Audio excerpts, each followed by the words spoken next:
Welcome to another great O'Reilly webcast. Hello everyone, thank you for joining us today. My name is Yasmina Greco. I'm with O'Reilly Media, and I will be your host for today's event. Today, folks, we have Dr. Michael Collins with us, and he is going to talk to you about intrusion detection and response. We're not Jack Bauer. Michael is the Chief Scientist for RedJack LLC, a network security and data analysis company located in the Washington, D.C. area. Prior to his work at RedJack, Dr. Collins was a member of the technical staff at the CERT Network Situational Awareness Group at Carnegie Mellon University.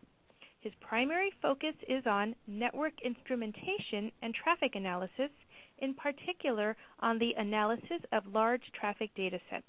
Dr. Collins graduated with a Ph.D. in electrical engineering from Carnegie Mellon University in 2008.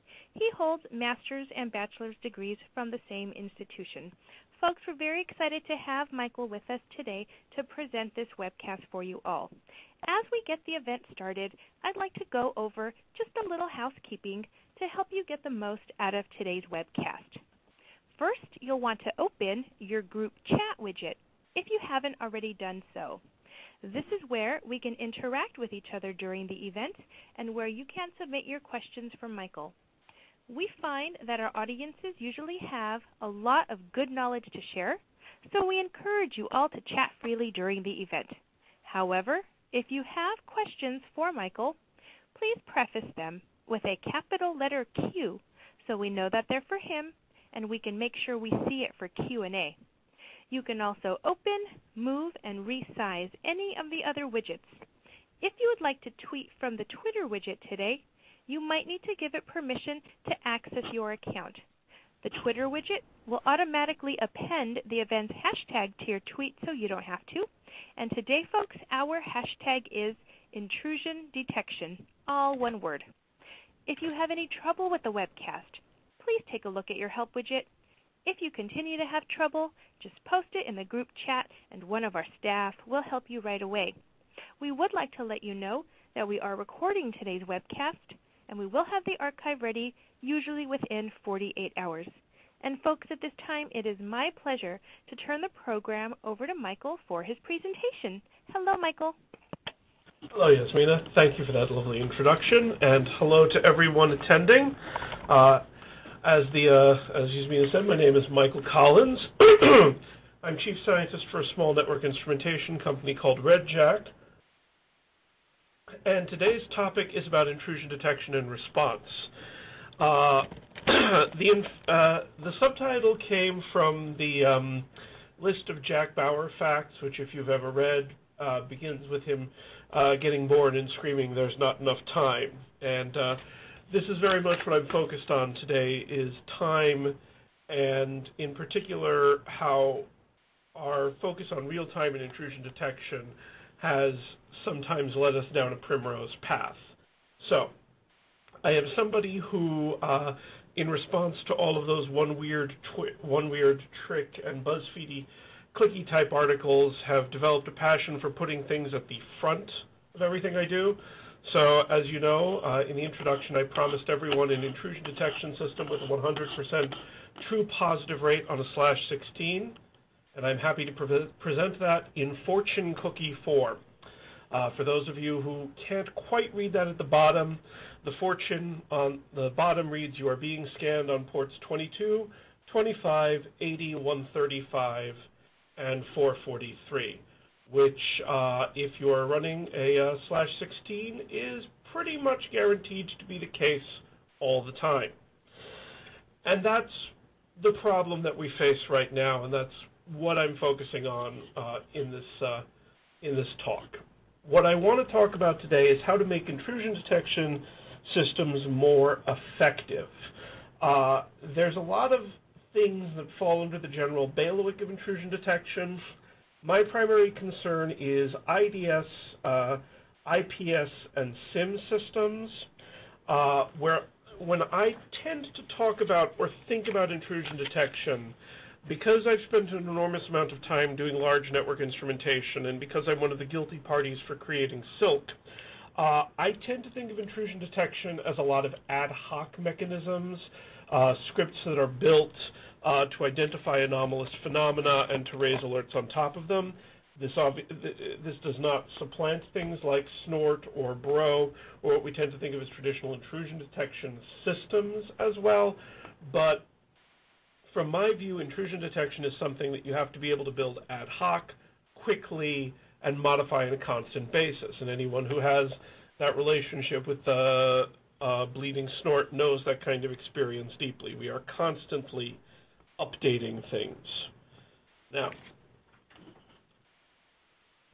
let's begin with an observation. I like everyone to feel that they got their money, got their investment back. So if you need to say that there's something that you learned from this, I think we can all agree IDS is hard.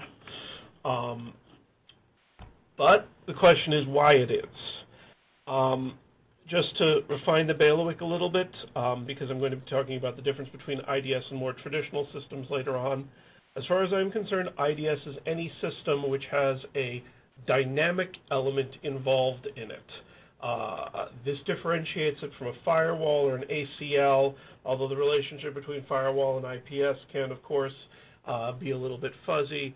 But I tend to think of those systems as static. And if I was looking for a metaphor, an IDS is kind of like a tennis player, or an IPS is kind of like a tennis player. They see something coming at them, they try to lob it back. A firewall is more of a wall. It bounces everything back. The problem is oftentimes we try to get the tennis player to behave like the wall. So, the reason that we run into this problem is because of a basic statistical issue. When you take a look at the literature of intrusion detection, and I don't want to get too deep into the historical weeds, but it's good to make a little bit of digression. Intrusion detection has historically been viewed as an artificial intelligence problem.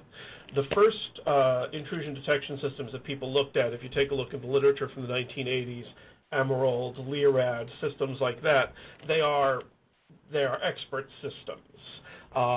When we took a look at them in the 2000s, we started talking about machine learning, anomaly detection, pattern recognition. If you're familiar with the old joke that if it works, it's not AI, all of this stuff is AI. We've just changed the names over the years. The thing, though, is that historically, the AI problem we've dealt with is what's called binary classification. And there's a lot of work on binary classification. You feed in data and you come to a yay or nay decision. In our case, that decision was evil, not evil. Or if you're familiar with the appropriate RFC, whether or not the evil bit has been raised. There's a lot of literature on doing binary classification. It's a bread and butter problem in artificial intelligence, machine learning work. But the issue is that a lot of the work on binary classification assumes levels of testing that are far lower than we actually deal with. And to understand this problem, consider a system with an absurdly low false positive rate. Let's say we created a really amazingly good detector, one that had a false positive rate of 0.01%.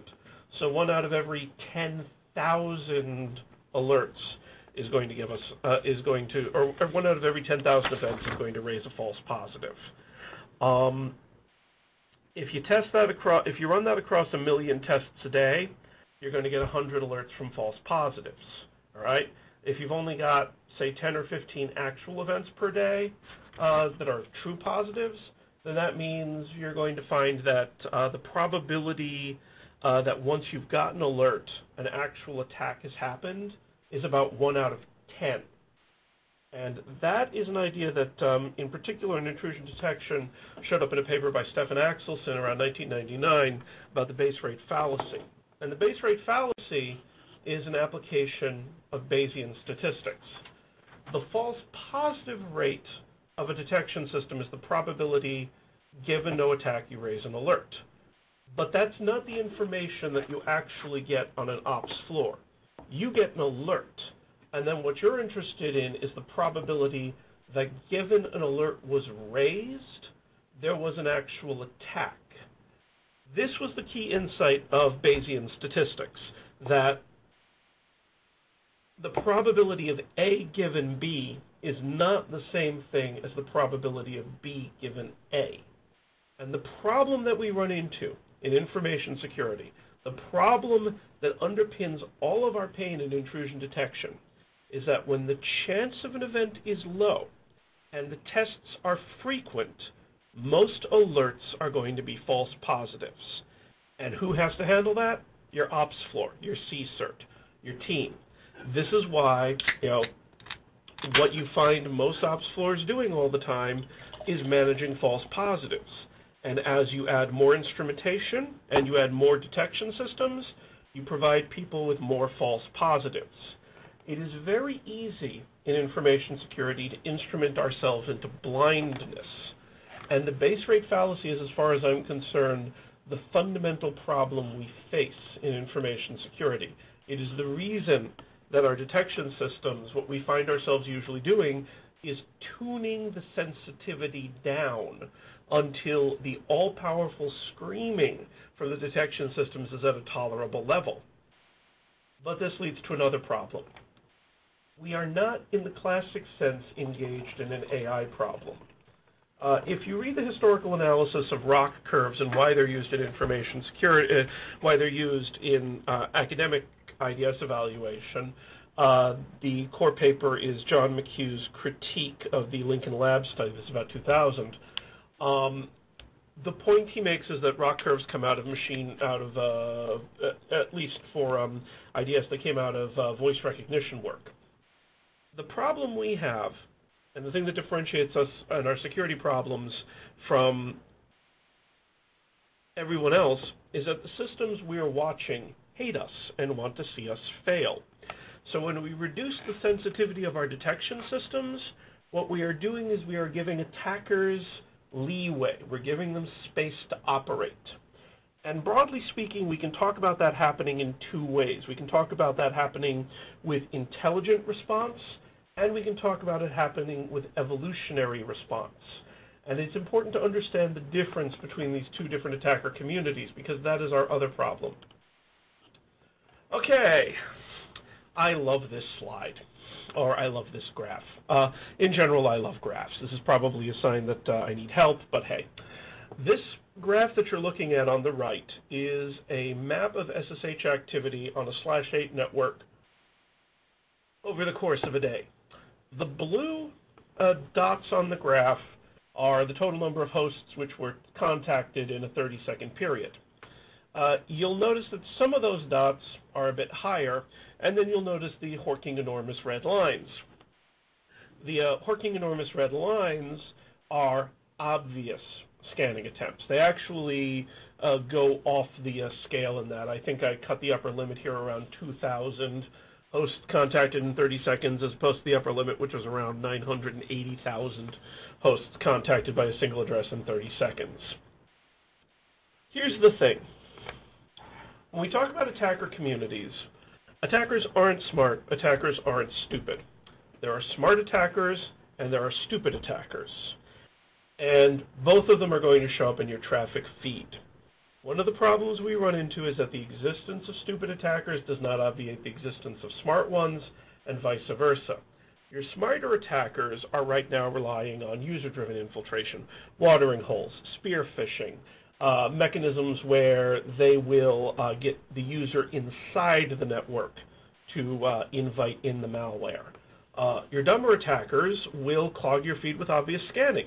In fact, if you take a look, it's becoming increasingly and depressingly more common in SSH best practices these days for people to recommend moving SSH off of port 22 entirely and putting it somewhere else, because this type of garbage traffic that you see there is common everywhere.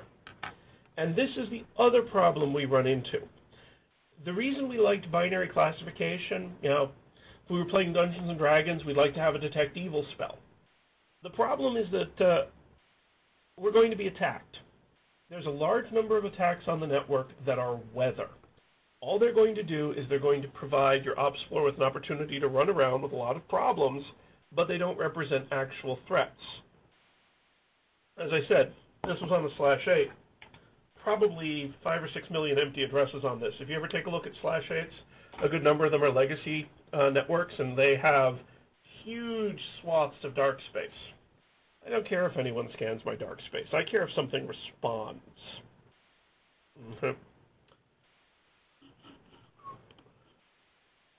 And then there's a third problem. And the third problem has to do with what I call security decisions. A security decision is anything you do as a security personnel to improve the defensive posture of your charges. The problem with security decisions is that they're restrictive, and restrictive decisions upset users. If you make a decision that is too tight, users are going to revolt, and what you end up with is you end up with users who install proxies, users who are using Dropbox and sharing internal files, users who decide they're going to take their machine, completely install the new system on it, and run it their own way. Whenever we talk about doing security, we have to recognize that fundamentally, security depends on user buy-in. It is only going to work if our user base accepts it. And when we push too hard, our users are going to revolt. This leads to something that I see an awful lot in information in networks, what I call the principle of least screaming. So, an anecdote. On one of the large networks that I was monitoring, sometime in the mid-2000s, there was a decision to block the then nascent YouTube service. Incidentally, here's a fun piece of information for you. I actually compared the YouTube versus Vimeo and all the other video services on the network at the time, and I found that there was a specific date, which is when YouTube started to spike, and it was not because they had put the Lazy Sunday ad, or not because they put the Lazy Sunday video on YouTube. It was the day the New York Times published an article about Viacom complaining to YouTube. All of a sudden, the traffic went through the roof. Now, this was a bandwidth concern at the time, and so the organization in question asked me to do a study about how much we were consuming on YouTube. And the goal was really they wanted to cut it off. And I said, okay, did that. So one of the points to remember is that you got an awful lot of young people on your network who've been evading censorware and blocking software at home for years. What you're going to do is you're going to take our nice monitored traffic and you're going to move it all over to proxy servers. And what you've done is you've encouraged your users to act evasively. So I think you need to think about the implications of that and the contract you've got with your users about that. And it turned out that what we did basically was we did end up driving a lot of traffic over to proxy servers rather than actually blocking YouTube. Okay? So these three elements to me, user pushback, attacker adaptiveness, and the base rate fallacy, together form a sort of triangle of pain for intrusion detection. The base rate fallacy tells us that there are limits to what we can effectively detect. The attacker adaptivity tells us that reducing the sensitivity of our systems weakens our defenses. And user pushback tells us that stronger defenses have to be balanced against the possibility that our own defenses will be sabotaged. Okay, and I want to roll back that word sabotage at the moment because of the connotations of it. I'm a big believer that good security has to be done with your users buying into it. And really what I'm saying is that if you push too hard, they're going to push back, and you may find yourself losing out on whatever you expected to get in the first place. And that's really where we come back to this least screaming idea. I've seen a lot of floors where what they've done is they've introduced a policy de facto, and then they wait to see how the user base completely freaks out over it, and then pulls it back until it's tolerated. So that's where we come in. And given my general discussion of how intrusion detection kind of works right now, I would offer that vodka and Quaaludes maybe might be acceptable afterwards, but I'm not noted as a ray of sunshine. Anyway, that said, I think it's possible to get IDS to work more effectively.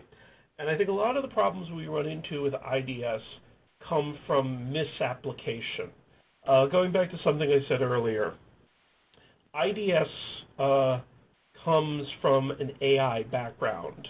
And in AI, there's a tendency to focus on supplanting people rather than necessarily empowering them.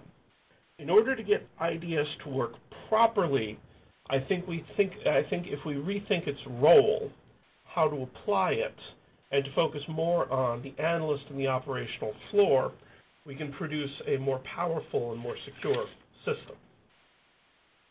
So to that end, here's a metaphor for you, okay? The CERT's an emergency room. Security decisions are restrictive, formal, and brittle. Users are adaptive. Attackers are adaptive and clever. Your CERT fills the gap between your restrictive security policies and the actual way that users use the system.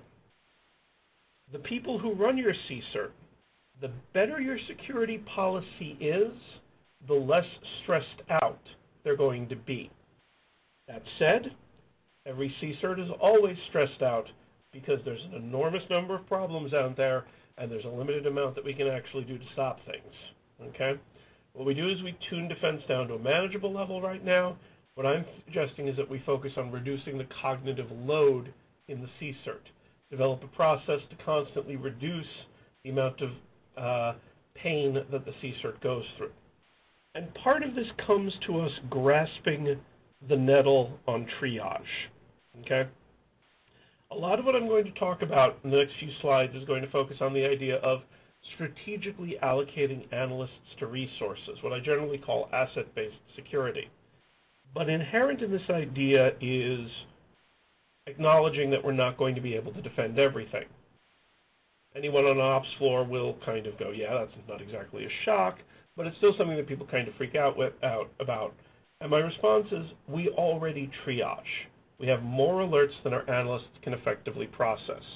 Most best practices I've read say we expect about an hour between alert and response. By way of comparison, I set up a dark website a couple of weeks ago. I was getting about 20 to 60 alerts a day off of a single dark web server. So robots.txt gone, or robots.txt forbidding everything, no DNS entry. Okay, so that's already 20 to 60 alerts for a single host. Multiply that across a full network, and you can see that the volume is huge. Now, with that in mind, we're always going to have to choose what we respond to. My thought is, let's focus on more intelligent ways to choose our response. So, to do that, I'm going to go use a very simple and very stupid IDS. Okay, this is, first off, nobody quote my scripting here. This is just a simple example of what I might do to do a simple copy detection system in Silk. I'd count the amount of traffic seen from a host every 5 minutes, raise an alert if it's above a threshold. First off, okay, why? Well, if you take a look at the two biggest insider attacks that happened in the last 5 years, you'll notice that they used that incredibly sophisticated piece of malware known as wget. So, just saying, going back to the thing about dumb attackers and dumb attacks earlier, we're kind of getting outsmarted by dumb attackers as it stands. So a couple of basic approaches, good jumping off point. Okay, covered my bases there. The other thing to say here is, I can obviously improve the sensitivity or the complexity. I can build better models, things like that. That's not, but to my mind, that's a bit of a red herring. And the reason it's a red herring is because I've got the base rate fallacy standing in front of me. I can go and make a more complicated or more sophisticated detector. But first off, we don't know much about how network traffic actually operates, So I can build more complex models, but they're also going to be more fragile. There's also a certain amount of network traffic behavior which is just hidden, and we learn it through painful experience. My first great large-scale traffic analysis study was about this site that seemed to be scanning everybody all the time on port 25, and it turned out to be Hotmail. And it was just that everyone in 2001 had Hotmail accounts. There are things that that are hidden or learned through painful experience. CDNs, for example, are things that every time I've started with Tier 1 analysts, that's part of the trial by fire, is when they learn about how Akamai affects their traffic, or how much stuff Google is actually contacting, okay? And that's the real problem we run into. It's not the detection. It is the dozens or hundreds of little corner cases that we learn about. Going back to my copying example, search engines. Different search engines come from different IP spaces. Googlebot, last time I checked, or Google's crawler, to my knowledge, actually shifts on a regular basis. A couple of years ago, there was another search engine called Cool, whose spider Twiceler was actually more infamous for being being used as the name of a bunch of malicious spiders masquerading as Twiceler. And then on top of that, there are legitimate uses, backup servers, users who just have to visit and check a site on a regular basis.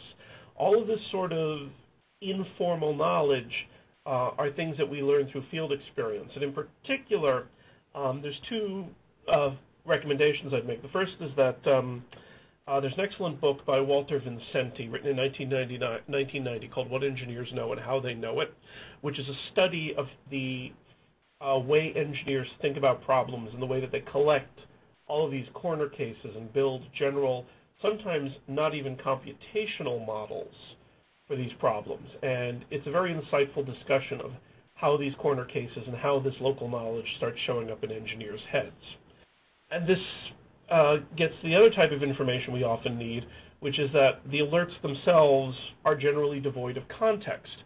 The question for me isn't whether or not I've seen the attack, it's have I seen this attacker before, am I seeing this attack every 5 minutes,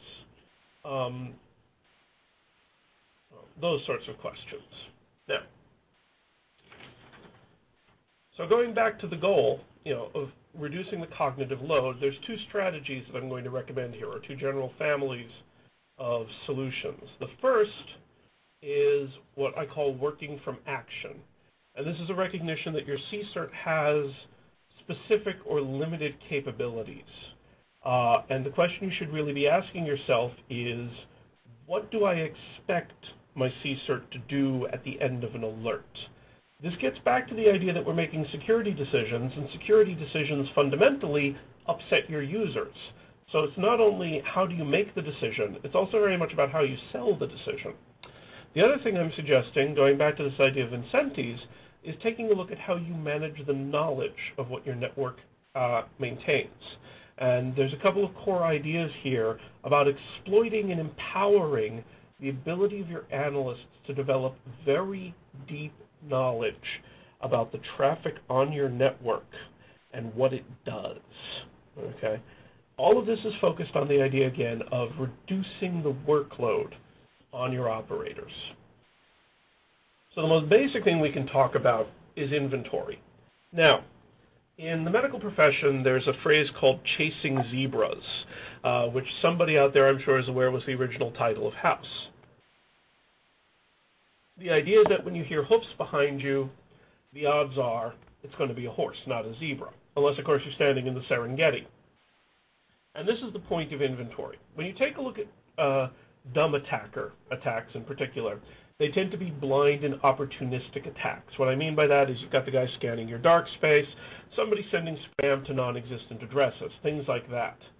The embarrassing thing is that it's not uncommon. The first indication to most people that they even have a particular host on the network is after it's taken over. In fact, there was a depressing stat. It's either in the Verizon or the Mandiant data breach report for this year, but something like 67% of botnet incidents are now being identified primarily by the FBI.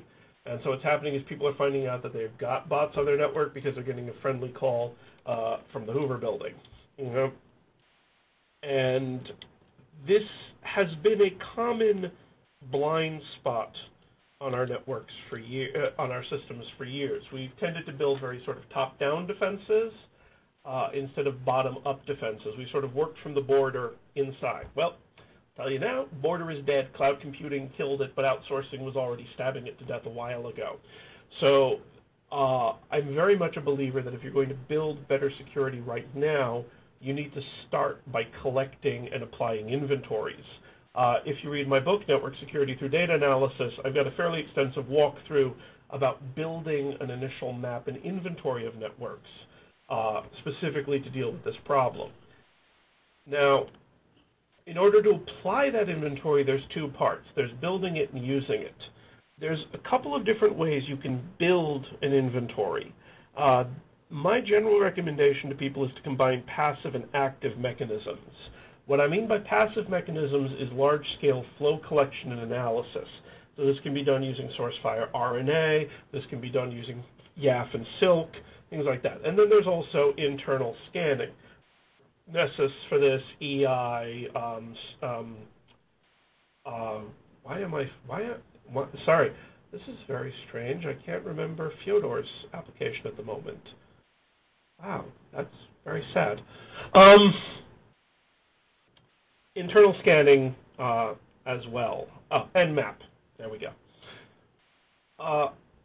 The reason for combining passive and active collection is, one, to take advantage of attackers.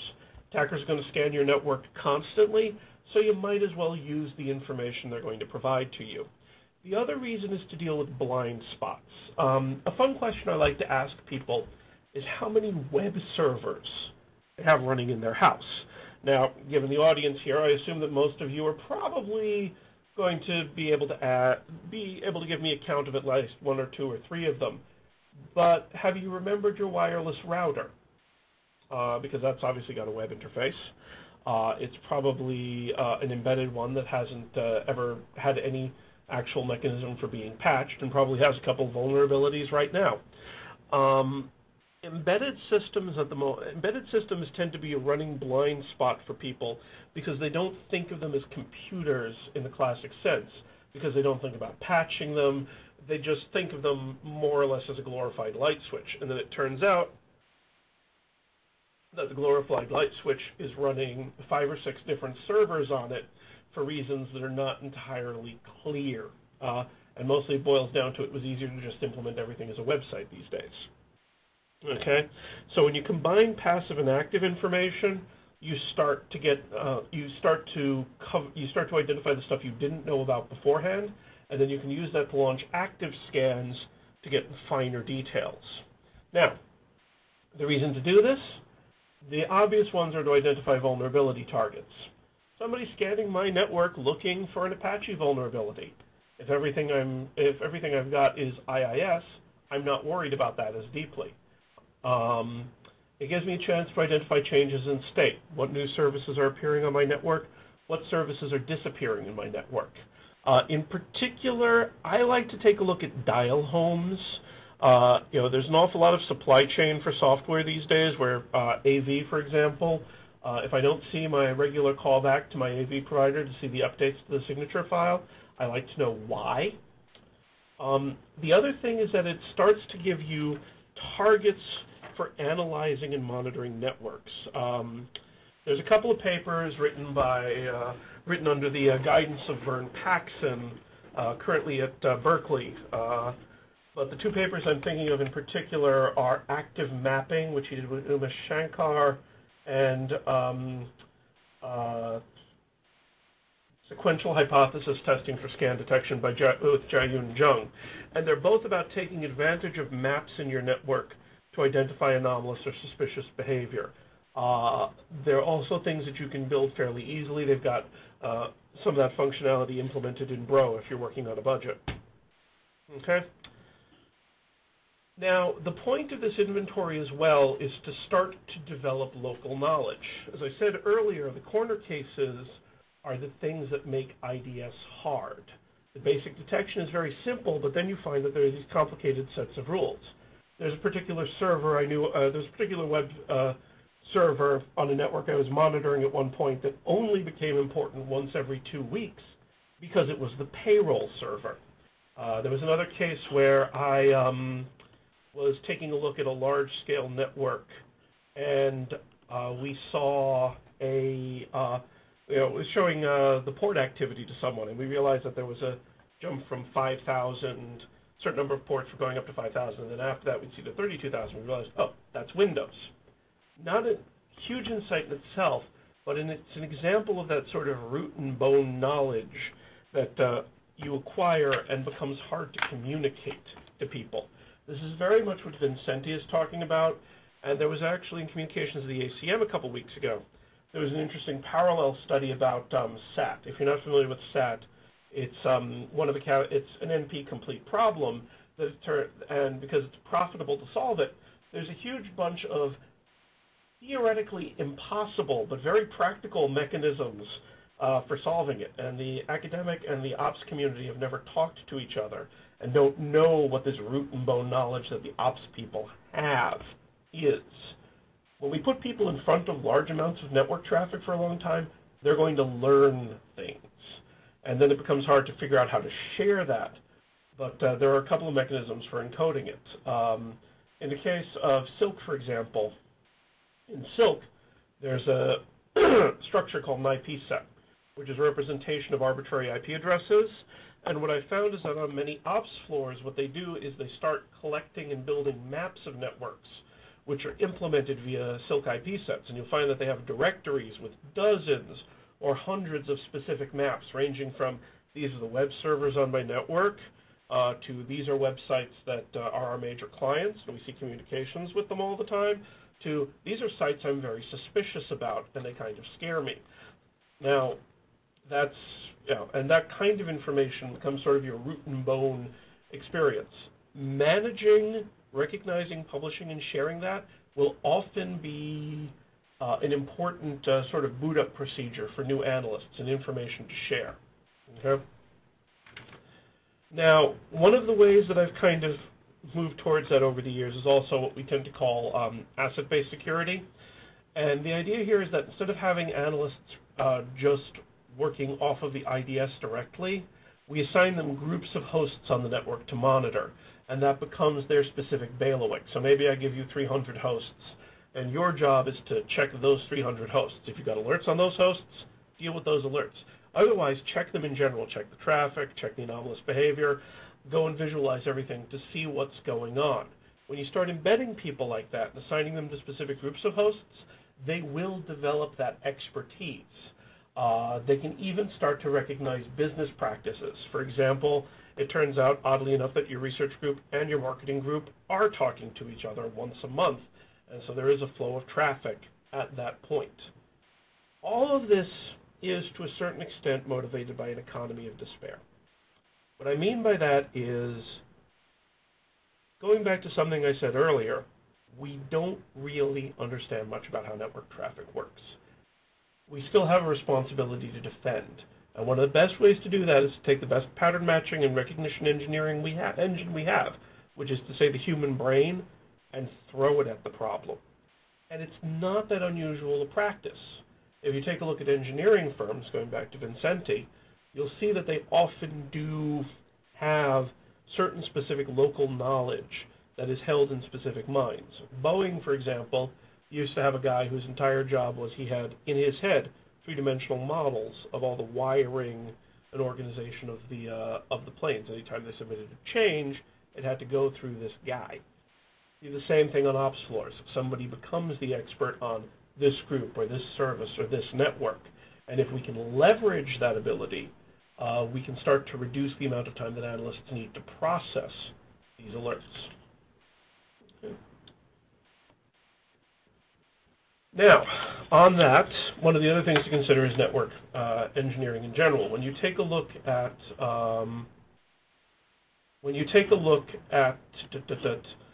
network structures, you often see that there's blank spaces, dark spaces, areas that you can use because they're going to differentiate your active probers from your legitimate users. The term honey originally from honeypots, but now I'm seeing it used generically. For example, there's been research on what are called honey words, which are fake passwords put in password files to identify crackers.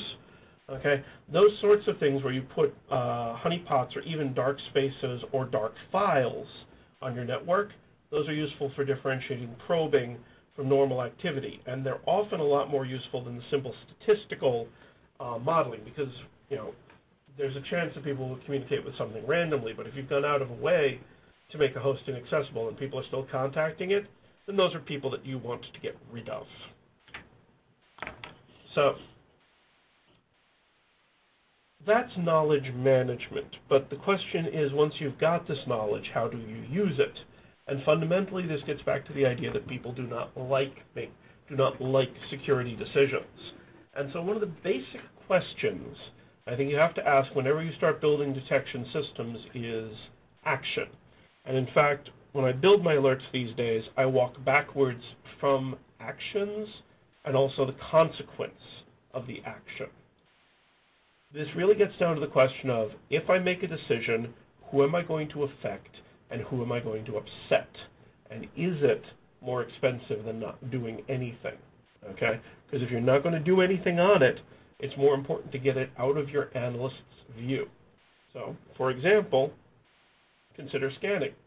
Scanning is one of those things that ops floors tend to get really excited about because it gives us an opportunity to say, we did something. Look, we had 500,000 events today. Those 500,000 events were 18 high school students who decided to scan our network for SSH servers. We have no SSH servers, but we have 500,000 events. So there's a lot of this, a lot of those sort of low-level, clumsy phenomena. What I really want to do is I just want to get them out of my feed. Now, I'm edgy about using the word ignore because obviously if we ignore something, we're opening up a channel for attackers to hit.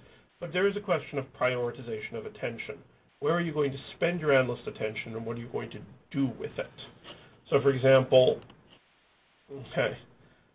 think about what your CERT can actually do. And the truth of the matter is that most CERTs have a relatively limited set of options available to them. They can modify firewall rules, take a machine offline, do some door knocking investigation. Maybe they can do some traffic shaping. In fact, I like traffic shaping. I like rate limiting and things like that because oftentimes it gives me a way to free up time so the analyst can look at it later. That said, given that your CERT has a limited set of options, you have to ask yourself, how am I going to work from that option? If I'm going to change a firewall rule or I'm going to block a specific user, what information do I need to make that case? In particular, for example, what if I'm blocking something that might be a potential customer? What you'll see right now, for example, is that more sophisticated attackers are working through systems like Dropbox because they know everybody's going to use Dropbox. It's a lot the way a couple of years ago everybody started using port 80 because everyone was going to allow port 80 through. So, you have to oftentimes be able to balance risk versus the cost, and especially because security is a cost center, we often find that a lot of our decisions are impotent. And that gets back to, so what do you do with IDS? Focus on the decisions you can actually make and apply your efforts towards those. If you are going to find something that is basically inactionable, is there any trending to do off of it, or is it best to do a perfunctory report and move on? Whatever the case is, then focus on the data you need to make that decision. Unfortunately, one of the problems we run into is that many of the systems that report the data to us are not created by the people who consume the data, and consequently we have to walk back and think about what that requires. Again, tooting the horn for my own book, I have an extensive section on log formatting. I talk about some of the data that you generally should be getting. So for example, let's go back to my copying example. All right. When I take a look at traffic, I've got a limited number of actions available to me. I might rate limit a suspicious user so that I can slow him down enough so that an analyst can come by later and make a decision about whether or not he's a real concern. I can block course attacks, And I can also do some allowing legitimate users and crawlers through. All of those are great decisions, but they're not really done at the IDS. And this is something that we find as our networks get more complicated. A lot of the original idea of IDS, and going back to sort of that 1980s mindset where it came from, we had a lot more control over the network. We don't have that much control anymore, and that gets to another issue. Really thinking about the role of what you want the IDS to do. Here's my view. If you're pumping something into an IDS, you're pumping it into the IDS because you want a human to pay attention to it. You want a person in the loop. You want a judgment call. You want an interview. You want somebody to see it. If you don't want somebody to deal with it, if it is so obvious, then don't put it in the IDS. Use a more aggressive defense. Move the asset somewhere else where you don't have to, where it's not as outward facing. Use the IDS as a proxy for your people. Empower your analysts. Don't just replace them. Now, what does that mean? Well, when you take a look at many attacks are very different from normal user behavior if you have the right data. Okay? This means that you can actually sit there and model the impact of different responses. And this also comes back to the idea of having local knowledge.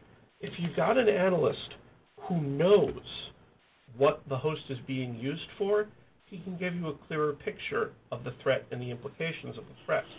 And this leads to where you can use traffic analysis to build a more effective defense. There's an Irish comedian, Dara O'Brien, who talks about Irish law, and he describes Irish law as basically coming into three categories, which is, that's fine, now you're pushing it, and okay, now we got problems, all right? IDS is very much about the now you're pushing it category, okay? We take a look at traffic. What we can do is we can talk about normal user behavior, expected user behavior, anomalous user behavior. Some stuff is not only normal but non-threatening. So I like creating models. I'm a mathematical wonky guy. I create models for attacker success and failure. And I've got a paper that I can cite. And I saw a question already asking about papers. I will tell you that I will be providing a list after this of everything I've referred to. I use game theoretic models, but you can also do this by rules of thumb and ask yourself, how much activity does the attacker need to do to actually win his attack? So for example, going back to the file copy scenario, the attacker wins when he copies over everything. This is something we can actually pour some numbers into. I got 200 gigabytes on the server. He's copying at 1 gigabyte an hour. It's going to take him 9 days before he wins. That's plenty of time for me to think and respond. Conversely, your average user is using 1 megabyte an hour. It's going to take him centuries. I don't care about the 1 megabyte an hour. He's obviously never going to get anywhere. 1 gigabyte an hour, I should just flat out stop him.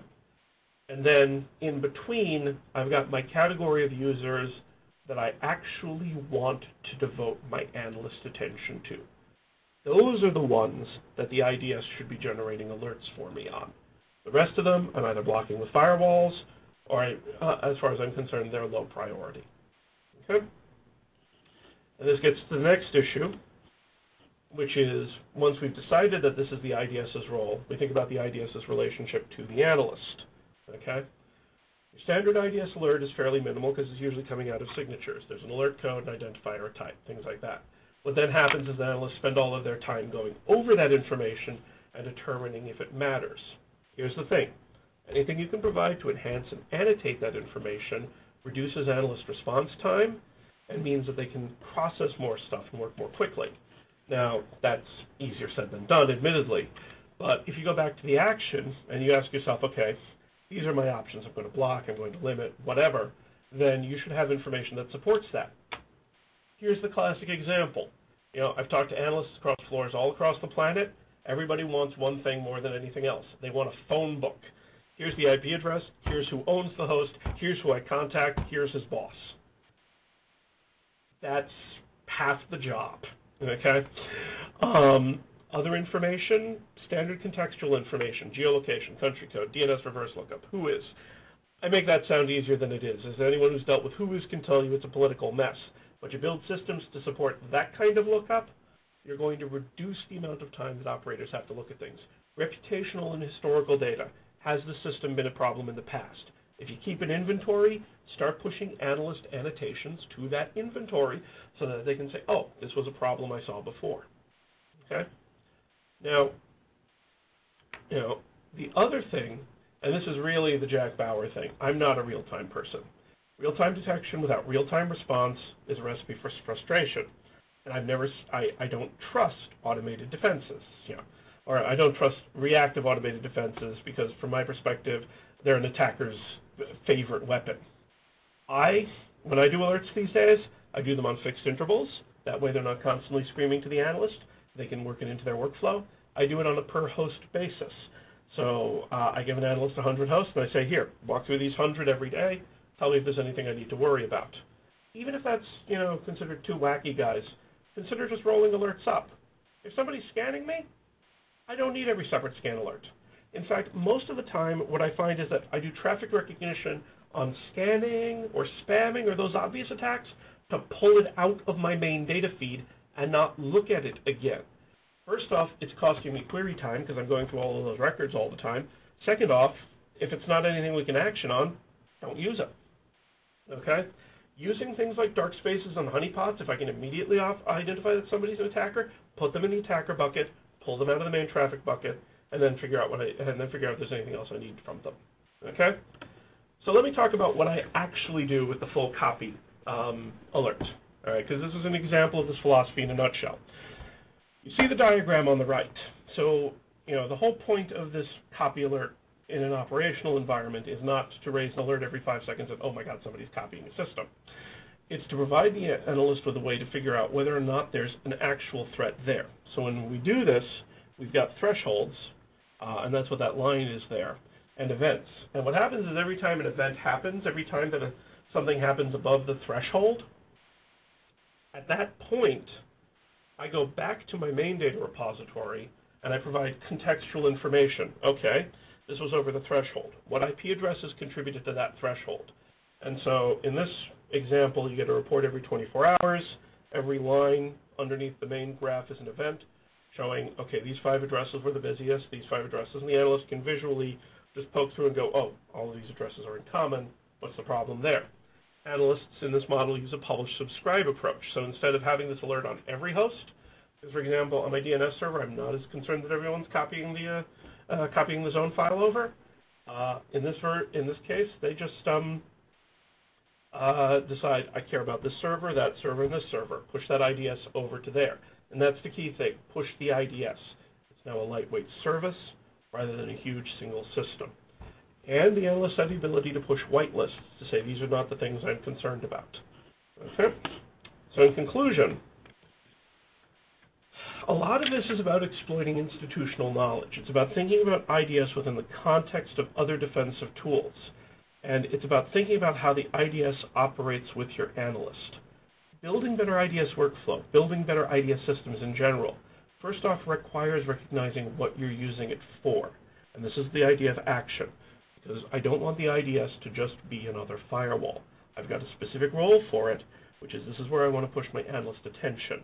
And then the other part is improving what the analysts do with their attention, producing more knowledge for them to use, producing information on past issues, and fundamentally providing information on what they're defending and what they're monitoring.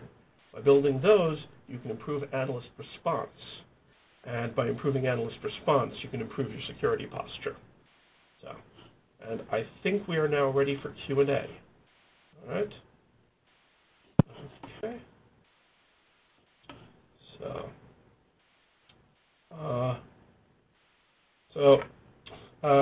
Yasmina, I'll just start answering the questions if that's kosher. That is perfect. And we'll just let folks know real quick.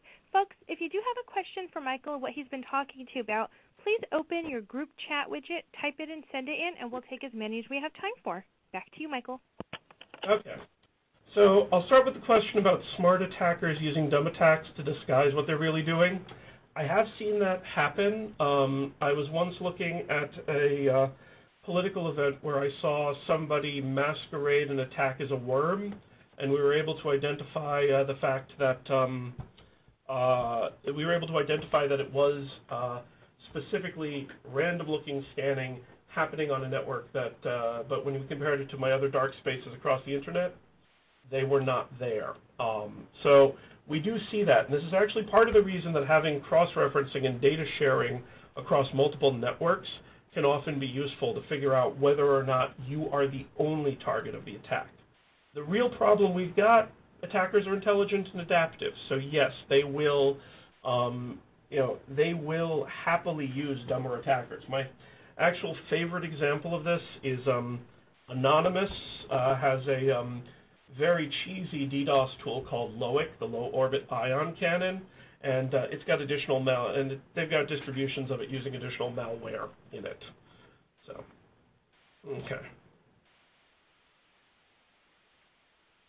The question about listing the papers, I will provide a list. Okay.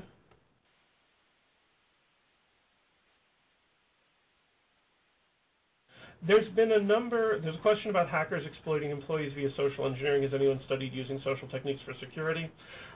There's a number of different discussions about social techniques. I saw an excellent presentation by a guy who was working on the issue of government fraud, actually, where what he's doing is he's pushing quizzes to users when they're filling out forms in order to identify people who are acting maliciously. And that's actually one of those things I'm particularly interested in for insider threat.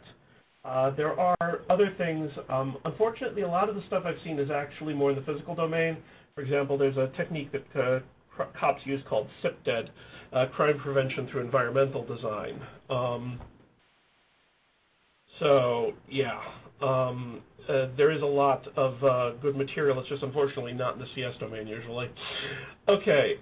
Yeah, so the question about should the CERT be more customer-facing? Yes. One of the big problems that I've encountered in CERTs and one of the problems we encounter in security in general is that we have stovepiped ourselves. And I'm of the opinion that the security team, one of the big failures of security teams is that they often become jumped up internal policemen for an organization, and then the users are not as cooperative with them. I'm a big believer in having the security team do training, interact with the user base, and understand the user's concerns, because that in turn can produce better security policy. And I think by getting more user buy-in, we can push in for stronger security policies. Okay, so I think better users makes for safer, or happier users makes for safer networks. All right.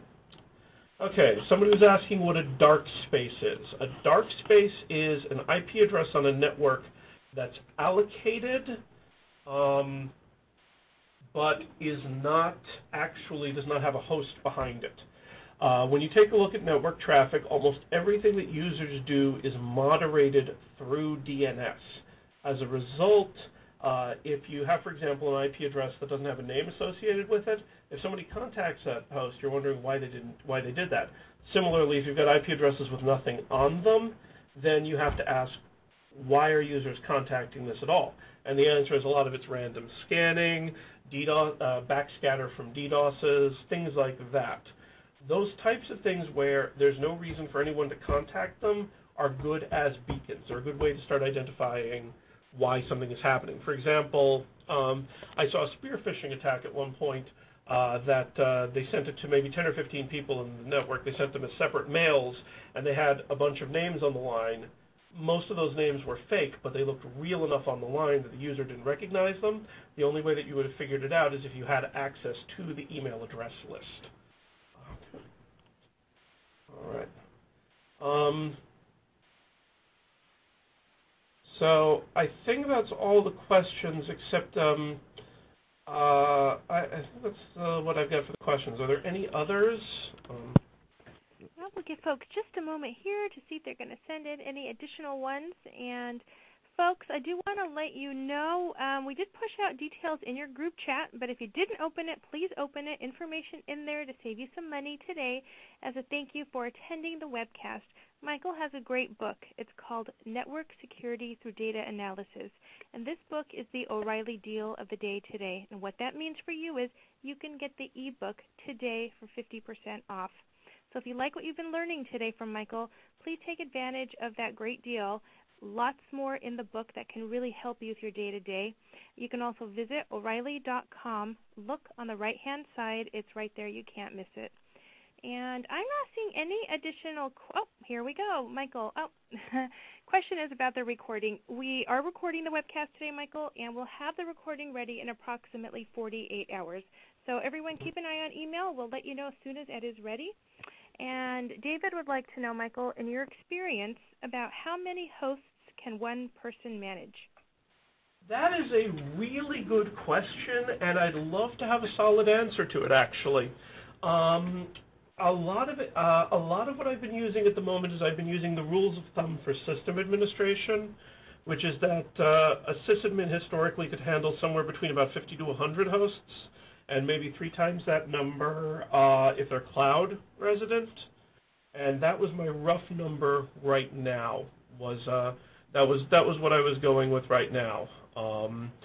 A lot of what I like to do in system architectures at this point is also try to figure out how I can rearrange these systems so that users can manage more of them. For example, I'm a big fan of waving the virtualization wand, and if I've got a server that's effectively read-only, blowing it away every few hours and then reinstantiating it so that the defender doesn't have to. The defender's got an upper limit for how long he has to worry about it at any time. Perfect. Rick would like to know any thoughts on IF map standard. Forgive if previously addressed. Not really at this time. No, sorry. There's a big push at the moment for an awful lot of standardization, and I'm still waiting to see how it all falls out because, unfortunately, most of the standards that we've seen over the years, I'm kind of depressed about this. I've been doing this for about 12 years now, and I can think of at least 9 or 10 event reporting standards that have been created and gone by the wayside. So. And let's see, one other question here. This one's from Jeffrey. What certification would you recommend for someone starting out in the IT security field?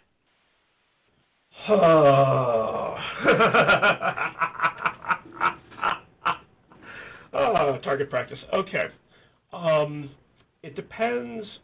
So I'll start with the blunt answer. If you're looking at a defense contracting job, then what you should do is you should look at DoD 8570, which is the Department of Defense's standard for certification, and that because they are probably the largest single direct and indirect employer of security people.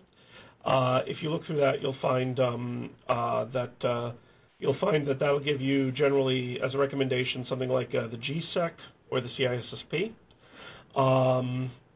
My view in general is that if you had to push me up at the wall and tell me which one to get, I'd probably push for the CISSP because it's more generally applicable. The problem I have in general is that certification is a hoop you jump through. What you're demonstrating is that you have the ability to pass a particular test, but it's not going to give you the deep bone-in skills you need. I think you should get a cert. I mean, you'll need it in most cases to get a job, especially these days, but don't even for a moment consider it. Don't consider getting your cert and then relaxing. What you really need to do is you need to find a specialty, focus very hard, and develop blood and bone knowledge about that specialty, whether it's malware, IDS, statistical analysis, whatever. Recognize that the cert is primarily a dot on your resume and move on from there to find a problem you're passionate about and move on and work through those. Yeah. Perfect. And it looks like we have one final question here from Aldo. In your book, do you talk about a setup tool for data analysis? Because I'm trying to set up Logstash, Elasticsearch, Hadoop, so I'm playing around with this. Most of the tools that I focus on, when I discuss primarily flow analysis tools in the book. When it comes to log analysis, I do have a discussion on the format and structure of logs, very much about the data to use. There is a strategic discussion on Hadoop in there, and there's a chapter in general on big data systems, and I've got some pointers to solid books to use off of there. So I would say that what my book will provide you with is it'll give you some guidelines for the information you can extract once you've got the Hadoop set up. But if you're trying to figure out how to set up Hadoop and Logstash initially, I think you'll find that there are other books that help you do the setup. And what my book will help you with is what to do with the data after you've what data to put in and what decisions to make once you've got the data there. Excellent. And with that, we are going to say a very big thank you to you, Michael, for spending your time with us today and for presenting a really outstanding webcast and for sharing all your knowledge and expertise with us. Thank you. It was a pleasure. Folks and that I hope you all. go ahead. I was just going to say I hope everyone enjoyed it. So. Folks that attended today's webcast, we thank you for attending the event and hope you benefited from it. And also thank you to those of you that got up early or stayed up late, because we had so many people joining today from all over the world, and we do appreciate you participating. And also thank you for the questions, because having your questions really adds so much to our events, so thank you for that. Again, just to remind you, we did push out details about Michael's book, and you can visit O'Reilly.com. It's right there on the right-hand side. Great deal for you all today, so thank you for attending the event. Folks, this will conclude today's webcast. Goodbye, everybody.